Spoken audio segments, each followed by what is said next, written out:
இந்த நிமிடம் வரைக்கும் ஹமாஸ் ஒத்துக்கொண்டதை போல அந்த யுத்த நிறுத்தத்திற்கான முன்மொழிவுகளை இதுவரைக்கும் இஸ்ரேல் ஒப்புக்கொண்டதாக அறிவிக்கவில்லை. நிரந்தர யுத்த நிறுத்தம் என்கிற வேர்டுக்கு அவங்க ரெடி இல்லை. எனவே நீடித்த சமாதானம் என்கிற வார்த்தை அதிலே பயன்படுத்தப்பட்டிருக்கிறது. அப்படி என்றால் தனிநாடு கோரிக்கை என்னவாகும்? தனிநாட்டு தானே அவங்க கேட்டுக்கிட்டு இருந்தாங்க என்பதை பொறுத்தவரையில் இந்த கிராசிங்ல பாதுகாப்பு பணிகளில் தான் எகிப்தினுடைய இராணுவம் நிற்பார்களே தவிர இதற்கு உள்ள எதை அனுப்பணும் எதை அனுப்பக்கூடாது என்பதையெல்லாம் தீர்மானிப்பவர்கள் இஸ்ரேலியர்கள். எந்த விதமான உணவுகளையும் ஐநா கூட உள்ளே கொண்டு போக முடியாது. யுத்தத்துக்கு நிகரான பட்டினி. ரஃபா மக்கள் செத்து விட்டார்கள், மௌத்தாகி விட்டார்கள் என்று அர்த்தம் என்கிறார். காரணம் என்னன்னா, உலகத்திலேயே மிக முக்கியமான ஆயுதங்கள் இறக்குமதி செய்கிற முதல் 5 நாடுகளில் முக்கியமான நாடாக இருக்கிற சவுதி அரேபியா கைகட்டி மௌனம் பார்த்து கொண்டிருக்கிறது. இன்றைக்கு இது ஒரு ஹைலைட் நியூஸாக அல் ஜசீரா உள்ளிட்ட ஊடகங்கள் எடுத்து காட்டி கொண்டிருக்கின்றன. அவ்வளவு வரலாற்றிலே இல்லாத அநியாயம். ரஃபா மீதான எந்த ஒரு ஆபரேஷன் முன்னெடுப்பும் இஸ்ரேலுக்கு பிக்னிக்காக உல்லாச பயணமாக அமையாது. இந்த மாதிரியான நேரத்தில் தான் ஒரு முக்கியமான கடிதம் வெளியாகி இருக்கிறது. ஒரு ரகசிய கடிதம். அதாவது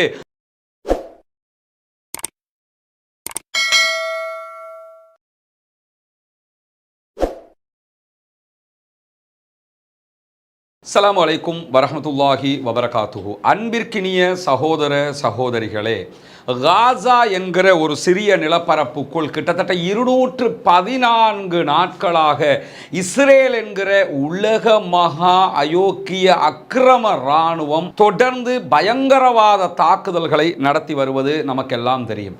உலக வரலாற்றில் இப்படி ஒரு தாக்குதல் எங்குமே நடைபெற்றதில்லை என்பதுதான் ஆச்சரியமான உண்மையாக இருக்கிறது. 2ஆம் உலக மகா யுத்தத்தில் போடப்பட்ட குண்டுகளை விட அதிகமாக காசா என்கிற நிலப்பகுதிக்குள் போடப்பட்டிருக்கக்கூடிய குண்டுகள் அதிகம் இருக்கிறது என்கிறது ஐநாவினுடைய தரவுகளை. அந்த அளவுக்கு உலகத்தில் எதுவெல்லாம் டெஸ்ட் பண்ணணும்னு நினைச்சாங்களோ அணு குண்டை தவிர அத்தனை குண்டுகளும் காசாவுக்குள் போடப்பட்டிருக்கிறது.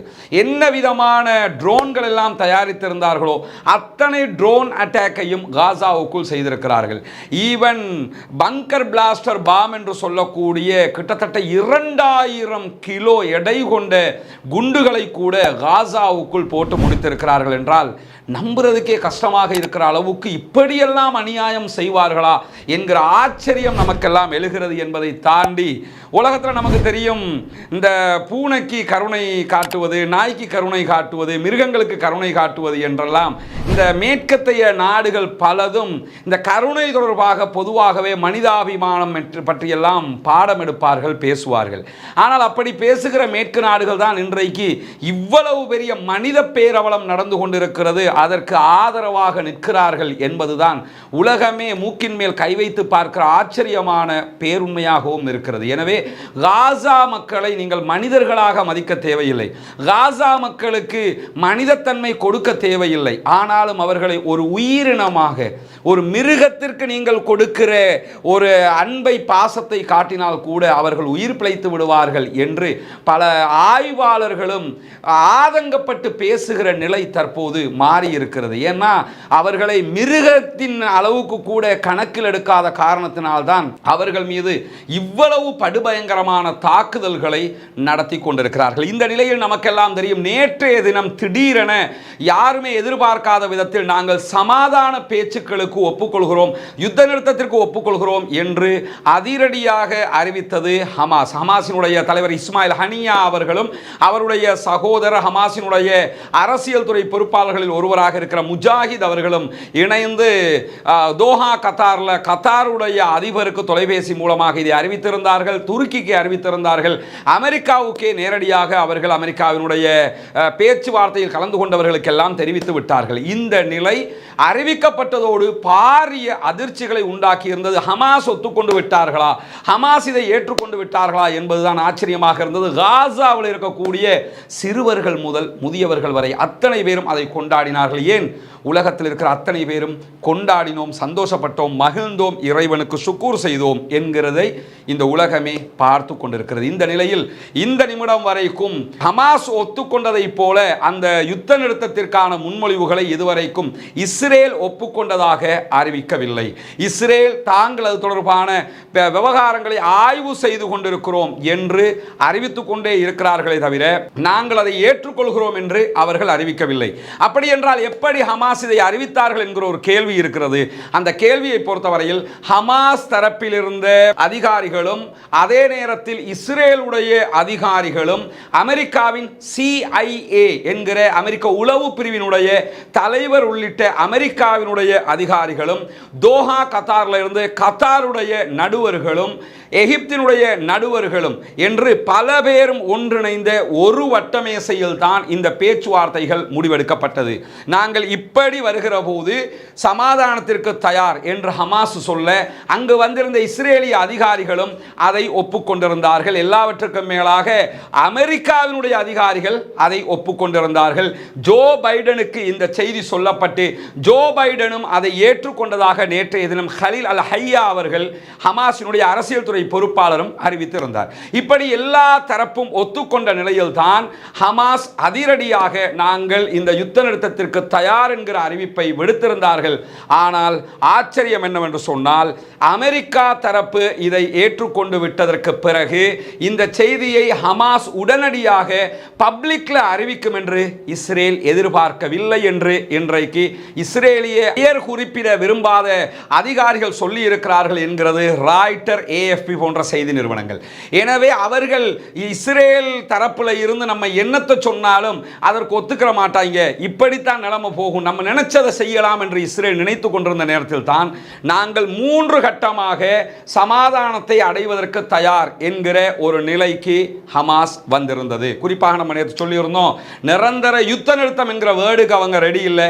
எனவே நீடித்த சமாதானம் என்கிற வார்த்தை அதிலே பயன்படுத்தப்பட்டிருக்கிறது.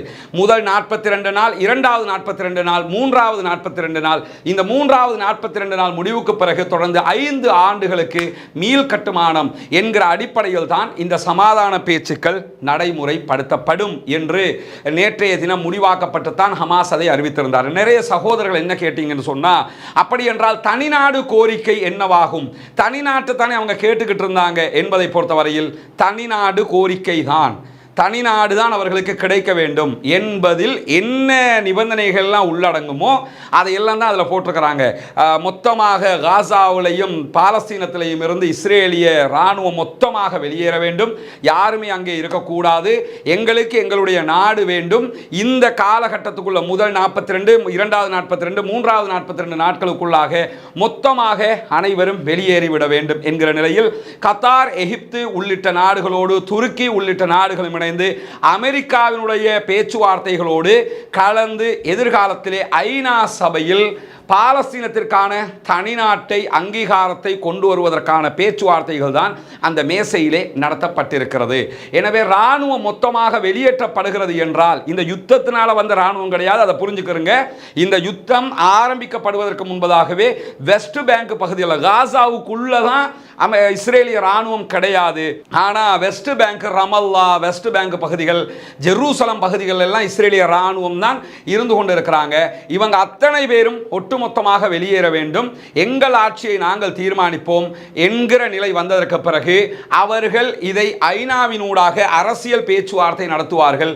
ஓரிரு ஆண்டுகளுக்குள்ளாக அனைத்து நாடுகளும் ஒப்புக்கொண்ட சுதந்திர பாலஸ்தீனம் உண்டாக்கப்பட வேண்டும் என்பது எழுத்தில் வர வேண்டும். இது எல்லாமே அந்த மேசையில் பேசப்பட்ட நிலையில தான் ஹமாஸ் இந்த வார்த்தை பிரயோகங்களை தவிர்த்து இப்படியான ஒன்றுக்கு நாங்கள் தயார் என்று அறிவித்திருந்தது மட்டுமல்லாமல் அமெரிக்க அரசாங்கம் இனிமேல் உங்களோடு சண்டை இல்லை, உங்களோடு சமாதானம் தான் என்பதை ஒப்புக்கொண்டிருக்கிறார்கள் என்பதை நேற்றைய தினம் ஹலீல் அல் ஹையா தெளிவாகவே அறிவித்திருக்கிறார். எனவே இதிலே சுதந்திர பாலஸ்தீனம் என்பதிலே எந்த ஒரு விட்டு கொடுப்பையும் ஹமாஸ் செய்யவில்லை. ஹமாஸ் என்றால் என்ன புரிஞ்சுக்கிறோம்னா, இஸ்லாமிக் ஜிஹாட் மூவ்மெண்ட், ஹமாஸ், அங்கிருக்கக்கூடிய 14 குழுக்களும் இணைந்துதான் இந்த முடிவுக்கு வந்திருக்கிறார்கள்.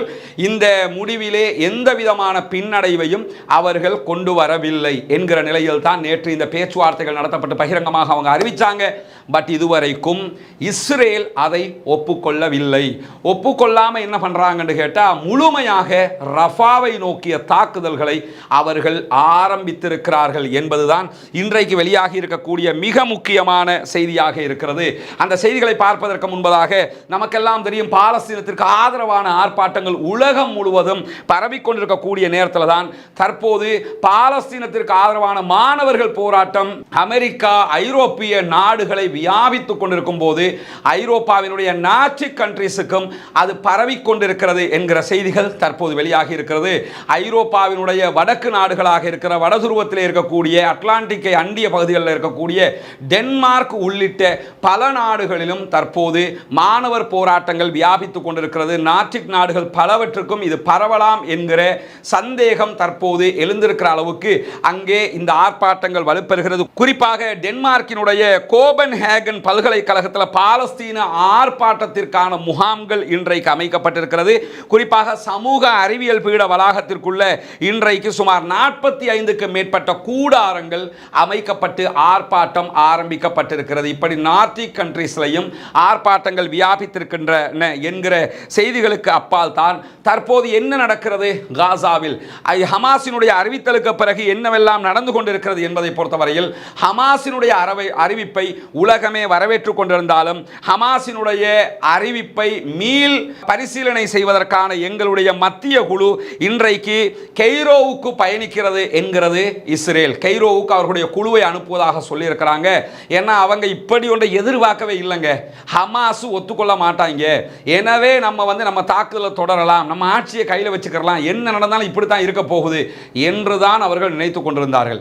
ஹமாஸ் திடுதிப்புன்னு எப்பயுமே ட்விஸ்ட் கொடுக்கறதுல ஹமாஸை பொறுத்தவரையில் அவங்க எப்பொழுதுமே இப்படி எதிர்பாராத செய்திகளை சொல்வதில் வல்லவர்கள் என்பதுக்கு இன்றைக்கு அவர்கள் அந்த சமாதானத்திற்கு ஒப்புக்கொண்டது மட்டுமல்ல, அவர்கள் இன்றைக்கு நடத்தி இருக்கிற தாக்குதல்கள், அதற்கு தயாராக இருக்கிற வலுவான திட்டங்களை எல்லாம் பார்க்கும்போது உண்மையிலேயே அவர்கள் வெறுமனே ஒரு அக்டோபர் 7 தாக்குதலோடு இதை முடிவுக்கு கொண்டு வர விரும்பவில்லை.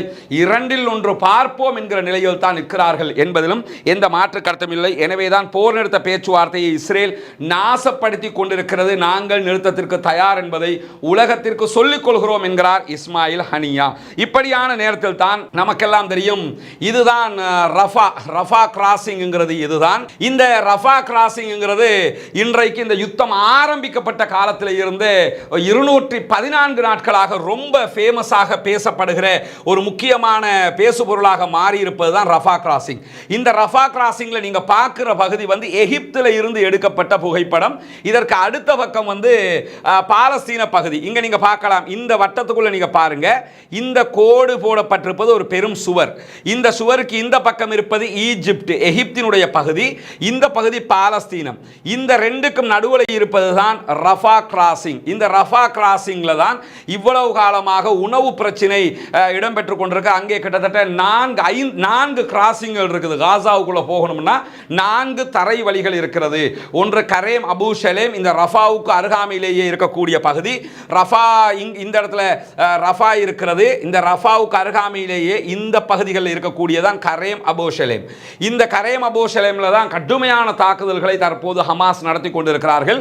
இந்த 2 கிராசிங்களை தாண்டி இந்த இடத்துல ஒரு கிராசிங் இருக்கிறது. இந்த கிராசிங் இதன் வழியாகவும் இஸ்ரேல் வழியாக உள்ளே வர முடியும். இதே நேரத்தில் இந்த 2க்கும் இடையில ஒரு கிராசிங் இருக்கிறது. அந்த கிராசிங் ஜோர்தான் வழியாக உள்ளே வர முடியுமான ஒரு கிராசிங் ஆக இருக்கிறது.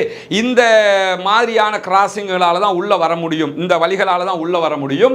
ஆனால் இந்த 4 வழிகளையும் தற்போது இஸ்ரேல் கண்ட்ரோல் பண்ணி கொண்டிருக்கிறது. எனவே ரஃபாவை பொறுத்தவரையில் ரஃபாவினுடைய கண்ட்ரோல் எகிப்து வசம் இருக்கிறது.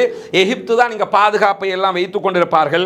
ஆனால் 2007 நடைபெற்ற ஒரு ஒப்பந்த பிரகாரம் எகிப்துக்கும் இஸ்ரேலுக்கும் இடையில நடத்தப்பட்ட ஒப்பந்தத்தின் பிரகாரம் என்ன நடந்திருக்குது, என்ன அந்த ஒப்பந்தத்தில் என்ன செய்து கொண்டார்கள் என்று சொன்னால், இந்த கிராசிங்ல பாதுகாப்பு பணிகளில் தான் எகிப்தினுடைய ராணுவம் நிற்பார்களே தவிர இதற்கு உள்ள எதை அனுப்பணும் எதை அனுப்பக்கூடாது என்பதையெல்லாம் தீர்மானிப்பவர்கள் இஸ்ரேலியர்கள் என்கிற ஒப்பந்தம் எட்டப்பட்டிருக்கு. எவ்வளவு மடத்தனமான, மூடத்தனமான, மட்டித்தனமான ஒரு ஒப்பந்தம் என்று பாருங்க. அதுவும் யாருக்காக? உள்ளே இருக்கிற காசா மக்கள். இந்த எல்லை இருக்குது எகிப்திடத்தில். ஆனால் இங்கே பாருங்க, இந்த இடத்துல தான் இந்த ஒப்பந்தம். இந்த பகுதி எகிப்துக்குரிய பகுதி, இந்த பகுதி இஸ்ரேல் கண்ட்ரோலில் வச்சிருக்கக்கூடிய பகுதி, இதுதான் காசாவினுடைய பகுதிகள். ஆனால் இந்த பகுதிகளை நீங்கள் எடுத்துக்கிட்டீங்கன்னு சொல்லி சொன்னால் இந்த இருக்குது காசா, இவ்வளவுதான் காசா. இந்த பகுதி எகிப்தினுடைய பகுதி, இது முழுவதும் இஸ்ரேல் கண்ட்ரோலில் வச்சிருக்கக்கூடிய பாலஸ்தீன ஆக்கிரமிப்பு பகுதி.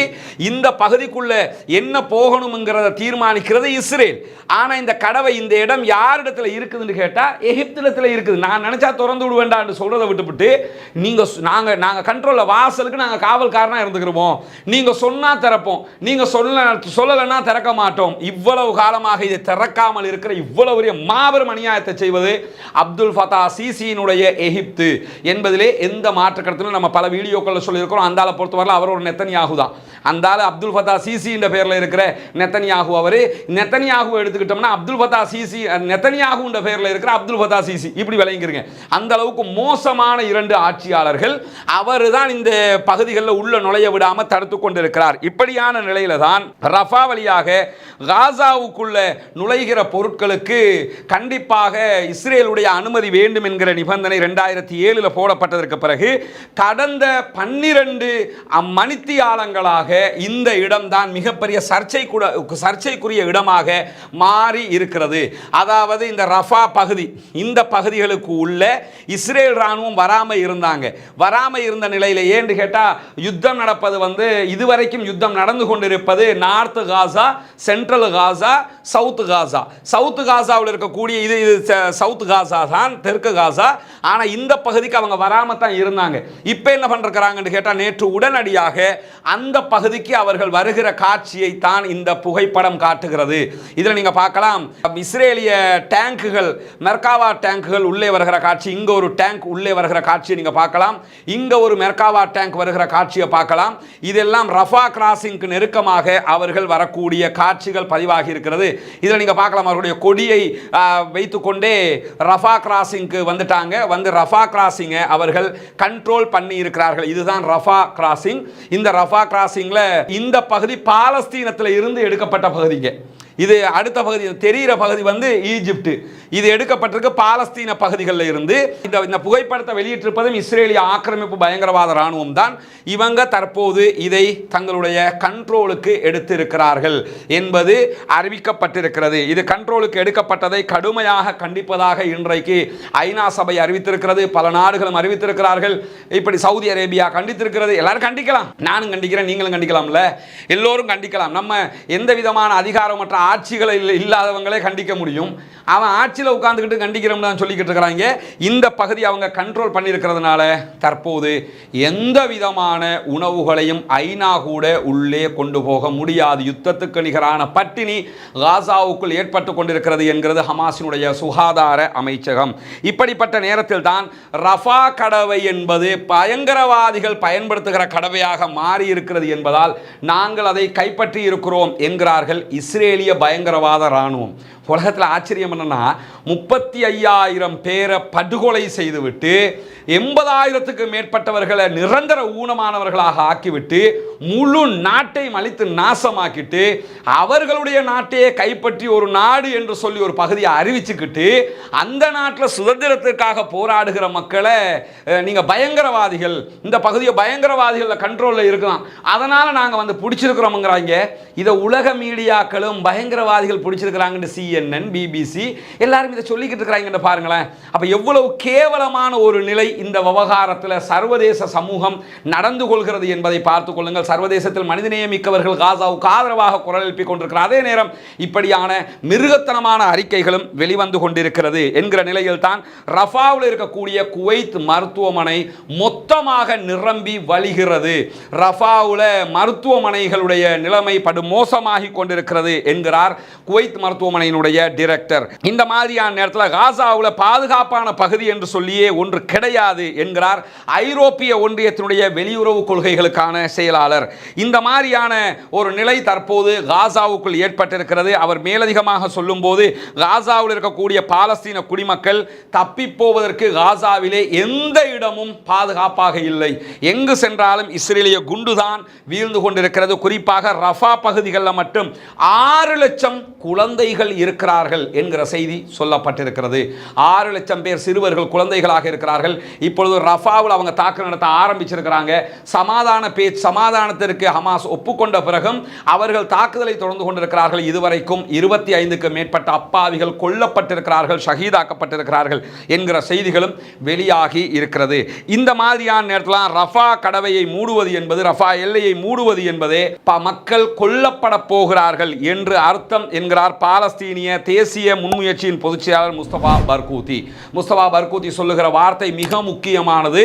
ரஃபாவை இஸ்ரேல் கண்ட்ரோல், ரஃபா கிராசிங்கை இஸ்ரேல் கண்ட்ரோல் பண்ணிட்டாங்கிறது ரஃபா மக்கள் செத்து விட்டார்கள், மௌத்தாகி விட்டார்கள் என்று அர்த்தம் என்கிறார். காரணம் என்னன்னா, ஒரு சொட்டு தண்ணி உள்ள போக முடியாது, யுத்தமும் நடக்கும், சாப்பிடவும் வழி இருக்காது.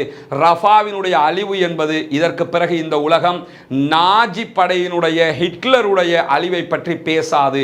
ஹிட்லரை இந்த உலகம் மறந்து விட்டது, மறந்து விடும் என்பதிலே மாற்று கருத்தில்லை. ஹிட்லருடைய இடத்திலே வைத்து பார்க்கப்பட போகிறவர் பெஞ்சமின் நெதன்யாகு. ஹிட்லருடைய நாஜி படைகளுடைய இடத்திலே வைத்து பார்க்கப்பட போகிறது இஸ்ரேலுடைய ஆக்கிரமிப்பு பயங்கரவாத இராணுவம்.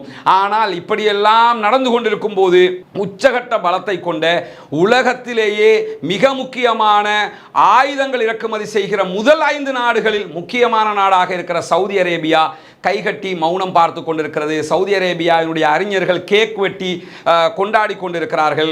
அதே நேரத்தில் துருக்கி, நேட்டோவில் இருக்கக்கூடிய ரொம்ப பலம் வாய்ந்த நாடு துருக்கி அறிக்கை விட்டு கொண்டே இருக்கிறது, பார்த்து கொண்டு மௌனமாக இருக்கிறது.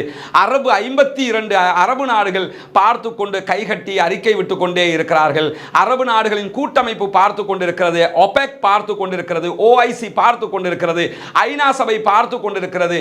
இப்படி அத்தனை பேரும் கைகட்டி பார்த்து கொண்டிருக்கும் போதுதான் இப்படி ஒரு அநியாயம் நடக்கிறது. அல்லாஹுவை தவிர அந்த மக்களை பாதுகாப்பதற்கு யாரும் இல்லை என்பதை நாம் புரிந்து கொள்ள கடமைப்பட்டிருக்கிறோம். அல்லாஹு தாலா கண்டிப்பாக அந்த மக்களை காப்பாற்றுவான் இன்ஷா அல்லாஹ், அந்த நம்பிக்கை இருக்கிறது. தயவு செய்து பிரார்த்தனை செய்ய மறந்து விடாதீர்கள், கையேந்த மறந்து விடாதீர்கள். இஸ்ரேலிய ஆக்கிரமிப்பு பயங்கரவாத இராணுவத்துக்கு எதிராக தயவு செய்து பள்ளி வாயல்களில் குனூத்து நாசிலாவை ஓதுங்க. இந்த நேரத்திலேயாவது குனூத்து நாசிலாவை நீங்க ஓதல் என்று சொன்னா எந்த நேரத்தில் நம்ம ஓத போறோம்? திட்ட தெளிவான நபிகள் நாயகத்துடைய வழிகாட்டல், அதை மட்டும்தானே நம்ம செய்ய முடியும். நம்ம அந்த மக்களுக்காக பிரார்த்தனை பண்ண முடியும், அந்த மக்களுக்காக துவா கேட்க முடியும், அந்த மக்களுக்காக அரசாங்க ரீதியாக பொருளாதார உதவிகளை பண்ண முடியும், குரல் எழுப்ப முடியும் ஜனநாயக ரீதியாக. அடுத்ததாக நம்ம செய்ய முடியுமானது இஸ்ரேலிய பயங்கரவாத ஆக்கிரமிப்பு இராணுவத்துக்கு எதிராக குனூத்து நாசிலாவை ஓத முடியும். அதை கூட ஓதலைன்னா உலமாக்களே, பள்ளி நிர்வாகங்களே, இயக்கங்களுடைய தலைவர்களே, நாம் எங்கே போக போகிறோம், என்ன மாதிரியான ஒரு உணர்வில் இருக்கிறோம் என்பதை நாம் புரிந்து கொள்ள வேண்டும். அவங்க ஓதுறாங்களோ இல்லையோ, நாம் அதை செய்வோம் என்று பொதுமக்கள் கண்டிப்பாக தொழுகைகளில் குனூத்து நாசிலாவை ஓதுங்கள். குனூத்து நாசிலா என்றால் என்ன, அது எப்படி ஓத வேண்டும் என்பதை இந்த வீடியோவினுடைய இறுதியிலே நாம் இணைத்து விடுவோம். அதில் நீங்க பார்க்க முடியும். நம்முடைய ஃபேஸ்புக், நம்முடைய அனைத்து சோசியல் மீடியா பக்கங்களில் மீண்டும் அந்த வீடியோ நம்ம போடுவோம். குர்ஆனையும் ஹதீஸையும் கொண்டு முழுமையாக குனூத்து நாசிலா எப்படி ஓத வேண்டும் என்பதை தெளிவுபடுத்தி இருக்கிறோம். தயவு செய்து பார்க்காதவர்கள் அந்த வீடியோ பாருங்க. பார்த்துட்டு தயவு செய்து இந்த ரஃபா விவகாரம் உச்சம் தொட்டு இருக்கிறது, அது இறைவனுக்காக இறைவனிடத்தில் கையேந்துங்க, அழுது புலம்புங்க, மன்றாடுங்க என்கிறதை அன்பாக இந்த இடத்தில் கூறிக்கொள்ள விரும்புகிறேன். குறிப்பாக இன்றைக்கு நடக்கக்கூடிய மேலும் சில செய்திகளை பாருங்கள். இந்த புகைப்படத்தில் இருக்கக்கூடியவருடைய புகைப்படம் ரொம்ப கிளியராக இல்லை, ஆனால் இவருக்கு வயது 69. இவர் இன்றைக்கு அல் ஜசீராவுக்கு ஒரு பேட்டி கொடுக்கிறார். கொடுக்கும்போது என்ன சொல்றாருன்னு கேட்டா, எனக்கு 69 வயசாகிறது, என்னுடைய வாழ்நாளில் பாலஸ்தீனத்தில் இப்படி ஒரு அழிவை நான் பார்த்ததே இல்லை, இப்படி ஒரு ஆக்கிரமிப்பை நான் பார்த்ததே இல்லை, இவ்வளவு குண்டுகள் விழுந்து நான் பார்த்ததே இல்லை, இவ்வளவு மக்கள் கொத்து கொத்தாக கொல்லப்பட்டு நான் பார்த்ததே இல்லை, இவ்வளவு மக்கள் பட்டினியால் செத்து மடிந்ததை நான் பார்த்ததே இல்லை என்று புலம்புகிறார் 69 வயதான இந்த முதியவர்.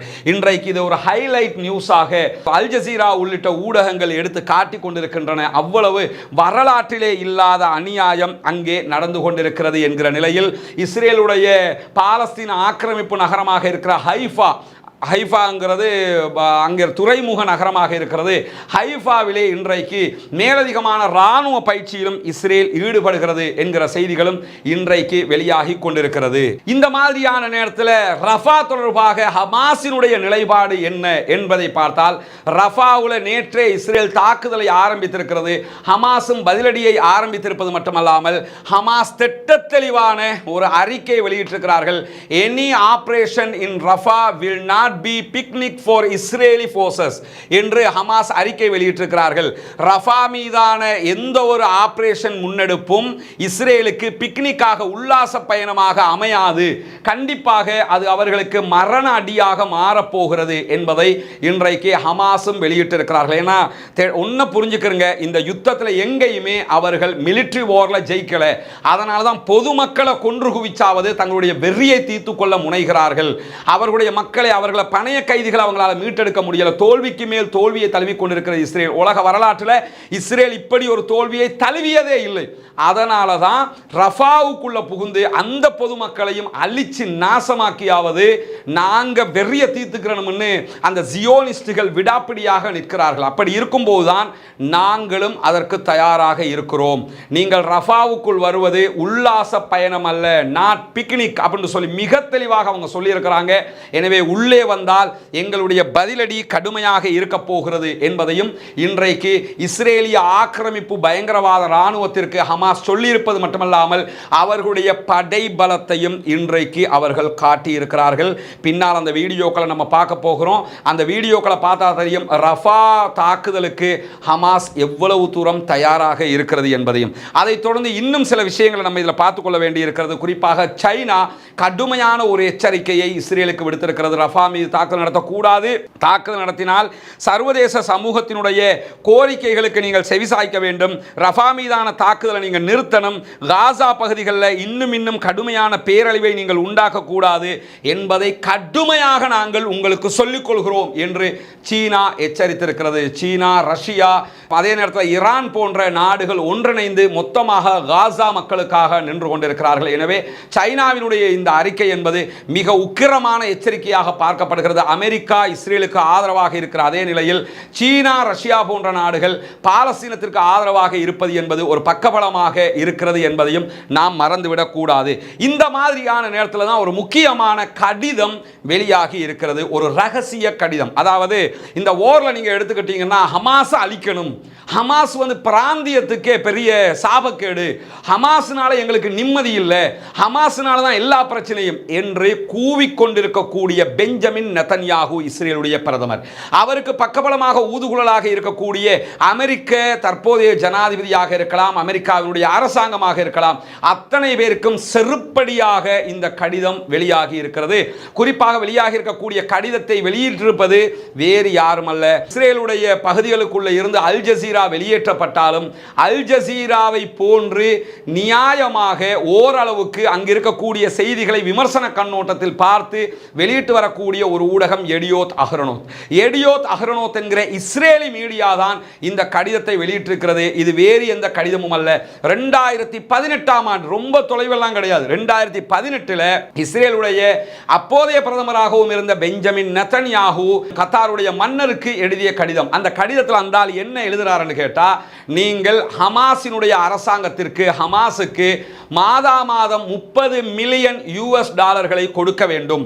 அப்படி கொடுக்கும் போது பிராந்தியத்தில் ஸ்திரத்தன்மை உருவாகும். ஹமாஸுக்கு நீங்கள் பங்களிப்பு செய்வது பிராந்திய ஸ்திரத்தன்மைக்கு வலுவாக அமையும் என்று சொல்லி அவர் கடிதத்தில் எழுதியிருக்கிறார். இன்னைக்கு ஹமாஸ் அழிக்கணும், பிராந்தியத்துக்கு ஹமாஸ் சாபக்கேடு, ஸ்திரத்தன்மையை இல்லாமலாக்குது, பிராந்தியத்தில் எல்லா பிரச்சனைக்கும் ஹமாஸ் தான் காரணம் என்று கொக்கரிக்கிற இதே நெதன்யாகு அன்னைக்கு என்ன கடிதம் எழுதியிருக்கிறார்னு கேட்டா, நீங்க ஹமாஸுக்கு காசு கொடுங்க, அதுதான் இந்த பகுதிகளில் சமாதானத்தை உண்டாக்கும், நிம்மதியை உண்டாக்கும் என்று ரொம்ப தொலைவெல்லாம் இல்லைங்க. 2024 உட்கார்ந்துகிட்டு இருக்கோம். 2018 தான் அந்த கடிதம் அனுப்பியிருக்கிறார். 6 ஆண்டுகளுக்கு முன்பதாக தான் கடிதம் அனுப்பியிருக்கிறாரு. இந்த கடிதம் தான் தற்போது வெளியாகி இருக்கிறது. ஒரு மாதத்துக்கு மந்த்துக்கு $30 மில்லியன் கொடுங்க என்று கோரிக்கை வைத்தவுடன் கத்தார் அரசாங்கம் அன்றைக்கே அமெரிக்காவிடத்தில் இதை கேட்டது.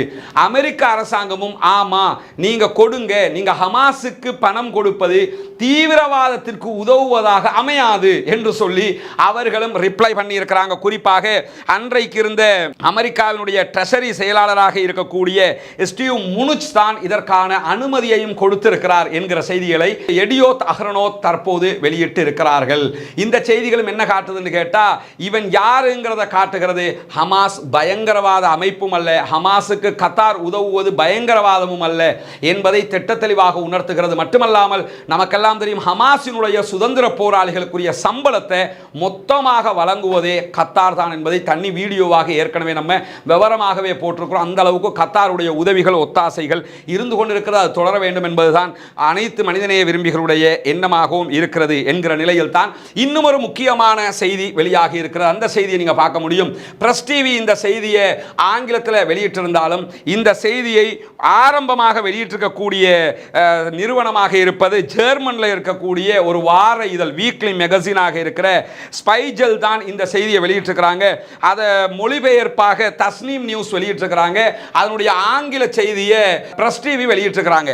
இந்த செய்தியில் நீங்க பார்க்க முடியும், ஈயூவினுடைய யூரோப் யூனியனுடைய நாவல் மிஷன்ஸ், அதாவது ரெட் சீல இருக்கக்கூடிய இந்த கப்பல் நமக்கு நினைவிருக்கும் கேலக்ஸி லீடர், ரெட் சீல ஹூதிகளால் கைப்பற்றப்பட்ட முதலாவது கப்பல். இந்த கப்பல் கைப்பற்றப்பட்டதற்கு பிறகுதான் செங்கடல் பிரச்சினை உச்சம் தொட்டது. இன்று வரைக்கும் செங்கடல்ல பட்டு பயங்கரமான தாக்குதல்களை ஹூதிகள் நடத்தி கொண்டிருக்கும் போது ஹூதிகளுக்கு எதிராக ஐரோப்பிய யூனியன், அமெரிக்கா அனைத்தும் இணைந்து மாபெரும் தாக்குதல்களை தொடர்ந்து நடத்தி வருகிறார்கள். அவர்களுடைய செங்கடல் பாதுகாப்பு படையிலே அரபு நாடுகள் எதுவும் இணையவில்லை, பஹ்ரைனை தவிர. பஹ்ரைன் மட்டும் தான் இணைஞ்சிருக்கிறாங்க, வேறு எந்த நாடுகளும் இணையல என்கிற நிலையில நமக்கெல்லாம் தெரியும், ஆப்கானிஸ்தானில் போய் 20 ஆண்டுகளாக ஆப்கானை அழித்தார்கள். நான் 2 பார்ப்பேன் என்று சொல்லி இருந்த ஈராக்கினுடைய அதிபர் சதாம் ஹுசைன் அடிச்சு நொறுக்கி தூக்குல போடுகிற அளவுக்கு ஈராக்கை அழித்து நொறுக்கினார்கள். இப்படியெல்லாம் படுபயங்கரமான தாக்குதல்களை நடத்திய அமெரிக்காவால் தற்போது ஹூதிகளை எதிர்கொள்ள முடியவில்லை என்பதுதான் வெட்கத்திலும் வெட்கமாக இருக்கிற காரியமாக இருக்கிறது. இவ்வளவு காலமாக ஈரானை நாங்கள் என்ன செய்வோம் தெரியுமா என்றவர்கள் ஈரான் மீது கை வைக்க முடியாமல் திணறிக் கொண்டிருக்கிறார்கள் என்பதையும் நாம் அவதானிக்க முடிகிறது. இந்த நிலையில் காரணமாக எது அமைதுன்னா, தரையில் நீ என்ன ஆட்டத்தையும் போடலாம், கடல்ல நாங்க தாண்டா கெத்து, நாங்க தாண்டா ஆடுவோம் என்கிற மாதிரி கடலையே ஆண்டு கொண்டிருக்கிறது செங்கடலை ஹூதிகள். அந்த நிலையில தான் ஜெர்மன்ல இருக்கக்கூடிய ஜெர்மனுடைய மீடியாவுக்கு பேட்டி கொடுத்திருக்கக்கூடிய ஐரோப்பிய யூனியனுடைய நாவல் மிஷனுடைய தளபதி என்ன பண்றாருன்னு கேட்டா, நாங்கள் ஹூதிகளை தோற்கடிக்க முடியாமல் நாங்கள் தோற்றுவிட்டோம், ஹூதிகளுக்கு எதிரான ஆபரேஷன் தோல்வி அடைந்திருக்கிறது என்று சொல்லி ஏமன்ல இருக்கக்கூடிய ஹூதிகளுடைய படை நடத்துகிற தாக்குதல்கள் எல்லாம் ரொம்ப ஆபத்தானதாகவும் கடுமையாகவும் இருக்கிறது, அவர்களை எங்களால் எதிர்கொள்ள முடியாமல் இருக்கிறது. ஏப்ரல் 29 அன்று யமன்ல இருக்கக்கூடிய ஹூதிகள் புதுவிதமான தாக்குதல்களையும் ஆரம்பித்திருக்கிறார்கள் என்கிறார்கள். நமக்கு தெரியும், ஹூதிகள் நீங்கள் ரஃபா மீதான தாக்குதலை ஆரம்பிப்பதாக இருந்தால் 4ஆம் கட்ட தாக்குதலை ஆரம்பிப்போம் என்றார்கள். அது என்ன 4ஆம் கட்ட தாக்குதல் என்று சொன்னால், எப்படி ஈரான் இஸ்ரேல் மீது தாக்குதல் நடத்தும் போது ஒரே நேரத்தில் 300 ட்ரோன்களை ஏவினாங்களோ அது மாதிரி இப்போது ட்ரோன்கள் ஏவுவதற்கு தயாராகி இருக்கிறது ஹூதிகளை பொறுத்தவரையில் அவர்கள் நாட்டை அவங்க தான் கண்ட்ரோல் வச்சிருக்கிறாங்க. ஒரு டம்மி அரசாங்கத்தை அமெரிக்கா சார்பானவர்கள் வைத்துக் கொண்டிருக்கிறார்கள். ஆனால் நிஜமாகவே அவர்கள் தான் நாட்டை கண்ட்ரோலில் வச்சுக்கிட்டு இருக்கிறாங்க. யமனுடைய தலைநகர் சன்ஆ உட்பட பல பகுதிகளும் அவர்களுடைய கண்ட்ரோலில் தான் இருக்குது. யமனில் கிட்டத்தட்ட 4 இடங்களில் ராக்கெட் ஏவுதளங்களே இருக்கிறது. அதில் இருந்து அவங்க ராக்கெட்டுகளையும் ஏவி கொண்டிருக்கிறார்கள் என்பது நமக்கு தெரியும். அப்படியான நிலையில் தான் தற்போது ஈரானுடைய அதே டெக்னிக்கை பயன்படுத்தி கப்பல்கள் மீது ஒரே நேரத்தில் 100 கணக்கான ட்ரோன்களை ஏவ அவர்கள் தயாராகி இருக்கிறார்கள். 1 ட்ரோன், 2 ட்ரோன், 3 ட்ரோன், 4 ட்ரோன் என்று வரும்போது அதை அங்கே இருக்கக்கூடிய அமெரிக்காவுடைய பாதுகாப்பு கப்பல்கள் என்ன பண்ணுறாங்கன்னா ஹிட் பண்ணிடுறாங்க, தடுத்து நிறுத்திடுறாங்க, அதை எதிர்த்தாக்குதல் நடத்திடுறாங்க. ஆனால் இப்போ ஐரோப்பிய யூனியனுடைய நாவல் மிஷன், இந்த நாவல் மிஷனுக்கு கடற்படை அந்த மிஷனுக்கு பொறுப்பான தளபதி என்ன சொல்றாருன்னா, இப்போ அவங்க தாக்குதல் நடத்துவது 1-2 இல்லை, ஒரே நேரத்தில் 100 கணக்கான ஏவுகணை அடிக்கிறாங்க, அதெல்லாம் எங்களுக்கு தடுத்து நிறுத்த முடியாமல் இருக்கு, அதனால தான் கப்பல்கள் மீது தாக்குதல் நடத்தப்படுகிறது. இன்றைக்கும் 2 கப்பல்களை தாக்கி இருக்கிறது ஹூதிகளுடைய படை என்கிற செய்திகள் வெளியாகி இருக்கக்கூடிய நேரத்தில் தான் ட்ரோன்களை மொத்தமாக அவங்க அனுப்பிக்கிட்டு இருக்கிறாங்க. எங்களால் ஒன்றும் செய்து கொள்ள முடியவில்லை. ஐரோப்பிய யூனியனுடைய பாதுகாப்பு படையிலிருந்து ஜெர்மன் போர் கப்பலான ஹேசன் திரும்பி சென்று விட்டது. 2 வாரங்களுக்கு முன்பதாக ஜெர்மன் கடற்படை கடற்படை மிக தெளிவாக இதில் நம்ம தோத்துட்டோம், ஹூதிகளை எதிர்கொள்ள முடியல, இஸ்ரேலுக்காக நாங்கள் வந்து சண்டை பிடிச்சிக்கிட்டு இருக்க முடியாது, நாங்கள் போகிறோம்னு ஜெர்மன் கிளம்பி போயிட்டாங்க. அந்த மாதிரியான நேரத்தில் பல நாடுகளும் இப்படி கைவிட்டு போகிறார்கள். ஆல்ரெடி இந்த தாக்குதல் திட்டத்திற்கு பிரான்ஸ் ஒத்துழைக்கவில்லை, பிரான்ஸ் இதில் கலந்து கொள்ளவே இல்லை. அமெரிக்கா, பிரித்தானியா, டென்மார்க், நியூசிலாந்து, நெதர்லாந்து உள்ளிட்ட நாடுகள் இந்த இடத்திலே நிற்கிறார்கள். அப்படி இருக்கும்போது இந்த தளபதி என்ன சொல்றாருன்னா, நாவல் மிஷன் தளபதி என்ன சொல்றாருன்னு கேட்டா, இன்னும் ஒரு சில நாட்களுக்குள்ளாக, ஒரு சில மாதங்களுக்குள்ளாக அங்க இருக்கக்கூடிய 3 கப்பல்களை தவிர எல்லா கப்பலும் வெளியே போயிடும். இந்த 3 கப்பல்களை வச்சு ஒரு தலைமுடியும் அங்க புடுங்க முடியாது. 3 கப்பல்கள் இருந்து அங்க இருக்கக்கூடிய ஹூதிகளை நம்ம எதிர்கொள்ள முடியாது. குறைந்தது 10 ராணுவ கப்பல், 3 கப்பல்னா நம்ம பார்க்குற இந்த கப்பல் நினைச்சுக்கிறாதே, அவங்களோட ராணுவ கப்பல், இந்த கப்பல் இல்லை, இந்த மாதிரி கப்பல் இல்லை, விமானங்கள் எல்லாம் வச்சு நூற்றுக்கணக்கான ராணுவ விமானங்கள், ட்ரோன் கிடையாது, ஆள் உள்ள உட்கார்ந்து தாக்குதல் நடத்துகிற விமானம் இருக்கா, F-35 மாதிரி இஸ்ரேல் நடத்துறானா இல்லையா தாக்குதல், அது மாதிரி தாக்குதல் நடத்துகிற நூற்றுக்கணக்கான விமானங்களை கொண்ட, ஏவுகணைகளை ஏவக்கூடிய, ஏவுகணைகளை தடுக்கக்கூடிய பலம் கொண்ட அந்த பாரிய கப்பல் இருக்குல்ல, அந்த கப்பல்ல 3 கப்பல் தான் மீய போகுது. மற்ற கப்பல்கள் எல்லாம் கிளம்பி போய்கிட்டு இருக்கிறாங்க. இந்த 3 கப்பலால ஒன்றும் செய்ய முடியாது. குறைஞ்சது 10 கப்பல் இருக்கணும்ங்கிறாங்க. யார் யார் 3 கப்பல்? அமெரிக்கா, பிரித்தானியா, டென்மார்க் 3 நாட்டினுடைய கப்பல்கள் தான் அங்கே மிஞ்ச போகிறது. எனவே இந்த கப்பல்களால் ஒன்றும் பண்ண முடியல பாவா, மற்ற கப்பல்கள் எல்லாம் அனுப்புங்க, இல்லைன்னு சொன்னா மிஷனை கம்ப்ளீட் பண்ணிருங்க, இதுக்கு மேல ஒன்றும் பண்ண முடியாது என்று அழுது புலம்பிக் கொண்டிருக்கிறார் நாவல் மிஷனுடைய தளபதி என்கிற செய்திகள் இன்றைக்கு வெளியாகி இருக்கிறது. தளபதி வெளியிட்டிருக்கக்கூடிய செய்திகளை தஸ்னீம் செய்தி நிறுவனம் வெளியிட்டிருப்பது மட்டுமல்லாமல் ஜெர்மனுடைய ஸ்பைஜெல் இதை வெளியிட்டிருக்கிறது. பிரஸ் டிவியிலையும் நீங்க இந்த செய்தியை போய் நீங்க பார்க்க முடியும். மிக தெளிவாக அவர் இந்த மிஷன் தொடர்பாக கிரிபாரிஸ் தெளிவான பேட்டியை வழங்கி இருக்கிறார். இந்த செய்திகளை தாண்டி இன்றைக்கு வெளியாகி இருக்கக்கூடிய இன்னும் சில செய்திகள் இருக்கிறது. குறிப்பாக இந்த மாதிரியான பிரச்சனைகள் எல்லாம் நடந்து கொண்டிருக்கக்கூடிய நேரத்தில் கடுமையான தாக்குதல்களை நடத்த ஆரம்பித்திருக்கிறது அங்க இருக்கக்கூடிய காசாவில் இருக்கக்கூடிய சுதந்திர போராளிகள் குழு என்கிற செய்திகள் வெளியாகி இருக்கிறது. அது தொடர்பான வீடியோக்களை நம்ம பார்க்க முடியும். இந்த வீடியோ ரஃபா மீதான தாக்குதல்களை இஸ்ரேல் நடத்துவதை காட்டுகிற வீடியோக்கள். நீங்க பார்த்தீங்கன்னா ரஃபா மீது எவ்வளவு பயங்கரமான தாக்குதல்களை தற்போது இஸ்ரேலிய ஆக்கிரமிப்பு பயங்கரவாத ராணுவம் நடத்தி கொண்டிருக்கிறது என்பதை காட்டுகிற ஒரு வீடியோ தான் இது. அல் காஹிரா நியூஸ் ஏஜென்சி இதை வெளியிட்டிருக்கிறார்கள். இங்க நீங்க பார்க்கலாம் எவ்வளவு பயங்கரமான ஒரு தாக்குதலை அவர்கள் நடத்தி கொண்டிருக்கிறார்கள், வான்வழி தாக்குதல்களை நடத்தி கொண்டிருக்கிறார்கள் என்பதுதான் இதிலே காட்டப்பட்டிருக்கிறது. அதை தாண்டி இங்க நீங்க பார்க்க முடியும் அங்க இருக்கக்கூடிய சராயா அல் குதுஸ் வெளியிட்டிருக்கக்கூடிய வீடியோ இது. இதிலே அவர்கள் ஏவுகணைகளை காட்டிக் கொண்டிருக்கிறார்கள். மொத்தமாக அந்த வீடியோக்களை நம்ம காட்ட முடியாது. இதை நீங்க எடுத்துக்கிட்டீங்கன்னா காசாவுக்குள்ள இருந்து இவங்க தாக்குதல் நடத்துறாங்க. காசாவுக்கு மேல ஒரு பறவை பறந்தாலும் எங்களுக்கு தெரிஞ்சிரும், அப்படித்தானே சொல்லுவாங்க. நாங்கள் உலகத்தையே கண்காணிச்சுக்கிட்டு இருக்கிறோம் என்று சொல்லுகிற மொக்கத்தனமான மொசாது ராணுவத்துக்கு எதிராக நடத்தப்படக்கூடிய தாக்குதலுடைய காட்சிகளை தான் பார்க்குறீங்க. மழை பெய்கிற மாதிரி சரு சரு சருன்னு சொல்லி தாக்குதல் நடத்தி கொண்டிருக்கிறது சராயா அல் குதுஸ். அதே நேரத்தில் இந்த காட்சிகளை நீங்க பார்க்க முடியும். ஹமாஸினுடைய ஸ்னைப்பர் டீம் இதெல்லாம் உங்களுக்கு மறைச்சு தான் காட்டுவாங்க. இதில் ஒன்றையுமே நம்ம காட்ட முடியாது. இந்த இடத்துல ஸ்னைப்பர் டீம் என்ன செய்யறாங்கன்னா இந்த ஸ்னைப்பர்களை மறைச்சிருவாங்க. முழுமையாக தாக்குதல் நடத்தக்கூடிய காட்சிகள் உங்களுக்கு காட்டப்படுகிறது. இந்த இடத்துல நீங்க பார்க்கலாம். இங்க பாருங்க, இந்த கருப்பு கலர்ல தெரிகிறதெல்லாம் பாரிய ஏவுகணை தாக்குதல். குறிப்பாக ரஜூம் என்கிற ஒரு ஏவுகணையை தற்போது கஸ்ஸாம் பிரிகேட் ஏவி கொண்டிருக்கிறார்கள் என்கிற செய்திகள் வெளியாக இருக்கிறது. கிட்டத்தட்ட 2 நிமிடங்கள் ஓடக்கூடிய ஒரு வீடியோ இது. அந்த வீடியோவில் இந்த தாக்குதல்கள் நடத்தக்கூடிய காட்சிகள் பதிவாக இருக்கு. இங்க நீங்க பார்க்கலாம், இஸ்ரேலுடைய நகரங்களை நோக்கி இந்த தாக்குதல்கள் தொடர்ந்து நடத்தப்பட்டு கொண்டிருக்கிறது. பாரிய தாக்குதல்களாக பதிவாகி இருக்கக்கூடிய தாக்குதல்கள் இது. சாதாரண தாக்குதல்கள் கிடையாது. இங்க நீங்க பார்க்கலாம், பாரிய ஏவுகணை தாக்குதல்கள் நடத்தப்படுகிறது. ஹிஸ்புல்லாக்கள் நடத்திய பாரிய தாக்குதலுடைய காட்சிகளையும் அவர்கள் வெளியிட்டிருக்கிறார்கள். இங்க நீங்க பார்க்கலாம், ஹிஸ்புல்லாக்கள் நடத்துகிற தாக்குதல்கள் படு பயங்கரமாக இருக்கிறது. நூற்றுக்கணக்கான ஏவுகணை தாக்குதல்களை ஒரே நேரத்தில் அவர்கள் நடத்துகிறார்கள். இங்க நீங்க பார்க்கலாம், இஸ்ரேலுடைய நகரங்களை போய் அதை எப்படி தாக்குகிறது என்பதை கூட அவர்கள் வீடியோவாக வெளியிட்டிருக்கிறார்கள். இதெல்லாம் இஸ்ரேலுடைய ராணுவ கேம்புகள் இருக்கக்கூடிய பகுதிகளில் போய் ஹிஸ்புல்லாக்களுடைய தாக்குதல்கள் நடத்தப்படுகிற காட்சி. பற்றி எரிகிறது இஸ்ரேலுடைய பல நகரங்கள் என்பதை இதிலிருந்து பார்க்க முடியும். அவ்வளவுக்கு பெரிய தாக்குதல்களை அவர்களும் நடத்தி கொண்டிருக்கிறார்கள். இது எயிலாது துறைமுகத்தின் மீது ஈராக்கில் இருந்து ஏவப்படக்கூடிய தாக்குதல்களாக இருக்கிறது. அவர்கள் ஈராக்கில் இருக்கக்கூடிய குழுக்களும் கடுமையான தாக்குதல்களை எயிலாது துறைமுகத்தின் மீது நடத்தி கொண்டிருக்கக்கூடிய நேரத்தில், அதாவது நாங்கள் ரஃபாவுக்கு தயார் என்பதை அறிவித்திருக்கிறார்கள் ஹமாஸினுடைய கஸ்ஸாம் பிரிகேட். இங்கே நீங்கள் பார்க்கலாம் அவர்களுடைய படைப்பிரிவு நாங்கள் எப்படி ரஃபாவுக்கு தயாராக இருக்கிறோம் என்பதை அறிவித்திருக்கிறார்கள். என்ன ஆச்சரியம் என்று கேட்டால் இதையெல்லாம் அவங்க எங்கே வச்சிருக்கிறாங்கன்னா காசாவுக்குள்ள தான் வச்சுக்கிட்டு இருக்கிறாங்க. அப்போ இவ்வளவு கிட்டத்தட்ட 214 நாட்களாக 7 மாதங்கள் தாண்டியும் அவர்கள் இவ்வளவு ஆயுதங்களோடு தங்களுடைய நாட்டுக்காக சுதந்திரத்திற்காக முன்னிற்கிறார்கள் என்பதை பார்க்க முடியும். இங்கே நீங்கள் பார்த்தீங்கன்னு சொல்லி சொன்னால் கடுமையான தாக்குதல்களை அவர்கள் நடத்துவதற்கு தயாராகி அதுக்குரிய பயிற்சிகள் தாக்குதல் நடத்துகிற காட்சிகளையும் அவர்கள் வெளியிட்டிருக்கிறார்கள்.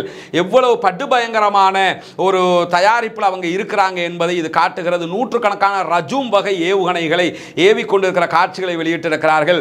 நாங்கள் உங்களோடு இது பிக்னிக் இல்லைன்னு சொன்னாங்கல்ல, பிக்னிக்காக இருக்க போறதில்லை தான், மரணத்தின் படுகொலியை நோக்கி இஸ்ரேல் செல்கிறது என்பதை காட்டுகிற வீடியோவாக அவங்க இந்த வீடியோவை வெளியிட்டிருக்கிறாங்க. ரஜூம் ஏவுகணை தாக்குதல்களுடைய வீடியோக்கள். இந்த காட்சிகள் நீங்க பார்க்கலாம். ரஃபாவில் இஸ்ரேலிய ஆக்கிரமிப்பு பயங்கரவாத ராணுவம் நடத்துகிற தாக்குதலுடைய சில காட்சிகள் நீங்கள் அல் ஜசீராவில் போய் முழுக்க பார்க்கலாம். நமக்கு முழுமையாக அதை காட்ட முடியாது, காட்டினால் அந்த யூடியூப்ல சிக்கலாகும். இதில் நீங்கள் பார்க்கலாம் அந்த ரஃபாவில் வீடுகள் மீது தாக்குதல் நடத்தப்படுகிற போது எப்படி அந்த தாக்குதல்களில் மக்கள் பாதிக்கப்பட்டிருக்கிறார்கள் என்கிற காட்சிகள், குழந்தைகளுடைய காட்சிகள் தான். இது மொத்தமாக நமக்கு காட்ட முடியாது, அதனால் ஒரு சிலதைத்தான் நமக்கு காட்ட முடியும். இப்படி கடுமையான போராட்டம், கடுமையான தாக்குதல்கள் என்று ஒருபுறம் ஹிஸ்புல்லாக்கள் நடத்துகிறார்கள், ஒருபுறம் ஹூதிக்கள் நடத்துகிறார்கள். எல்லாவற்றுக்கும் மேலாக எங்கள் நாட்டை நாங்கள் பாதுகாப்போம், யாருடைய துணை இல்லாவிட்டாலும் இறைவன் துணையோடு நாங்கள் நிற்கிறோம் என்று அங்கிருக்கக்கூடிய சுதந்திர போராட்ட வீரர்கள் அந்த தாக்குதல்களை நடத்தி கொண்டிருக்கிறார்கள். பாலஸ்தீனம் வெற்றி பெறுவதற்கான முயற்சியில் அவர்கள் ஈடுபட்டு வருகிறார்கள். ஆனால் ஆச்சரியமான ஒரு நிகழ்வு தான் அரபு நாடுகள் எல்லாம் பார்த்து கொண்டிருக்கிறது, முழு உலகமும் கைகட்டி பார்த்து கொண்டிருக்கிறது. ஆனாலும் அவ்வளவு அநியாயங்கள் அங்கே நடைபெற்று வருகிறது. வல்ல ரஹ்மான் போதுமானவன் அந்த மக்களை பாதுகாப்பதற்கு, அந்த மக்களுக்கு அருள் புரிவதற்கு. எனவே அல்லாஹ்விடத்திலே கையேந்துங்கள். அல்லாஹு தாலா யாரையும் கைவிட மாட்டான். அந்த மக்களுக்கு சுதந்திரம் கிடைக்க வேண்டும், அந்த மக்களுடைய போராட்டங்கள் வெற்றி பெற வேண்டும் என்பதற்காக அல்லாஹ்விடத்திலே கையேந்துவோம். அல்லாஹ்விடத்திலே கையேந்துவது மட்டுமல்லாமல் ஜனநாயக ரீதியாக குரல் எழுப்புவோம், அந்த மக்களுக்காக பேசுவோம் என்கிற விவகாரங்களையும் நாம் தெளிவாக புரிந்து கொள்ள வேண்டும். இதை தவிர்த்து வேறு ஒன்றும் நாம் செய்ய முடியாது. மறவாமல் பாலஸ்தீன மக்களுக்காக பிரார்த்தனை செய்யுங்கள், பாலஸ்தீன மக்களுக்காக துஆ கேளுங்கள். துஆ மட்டும்தான் அந்த மக்களை பாதுகாக்கும். ரஃபா என்கிற இந்த பகுதிகளில் இஸ்ரேல் நடத்த தயாராகி இருக்கக்கூடிய இந்த கொடிய தாக்குதல்கள் நிறுத்தப்பட வேண்டும். ஜனநாயக ரீதியாக அவர்களுக்கு உரிமைகள் கொடுக்கப்பட வேண்டும், அவர்களும் சுதந்திரமானவர்களாக மாற வேண்டும் என்பதுதான் நம்முடைய பிரார்த்தனை. மனிதநேயமிக்க அத்தனை மக்களுடைய பிரார்த்தனையாகவும் அதுதான் இருக்கிறது. எனவே பொறுத்திருந்து பார்ப்போம் என்ன நடக்கிறது என்பதை. அல்லாஹ் யாரையும் கைவிட மாட்டான். வாஹிர் தஅவானா அல்ஹம்துலில்லாஹி ரப்பில் ஆலமீன்.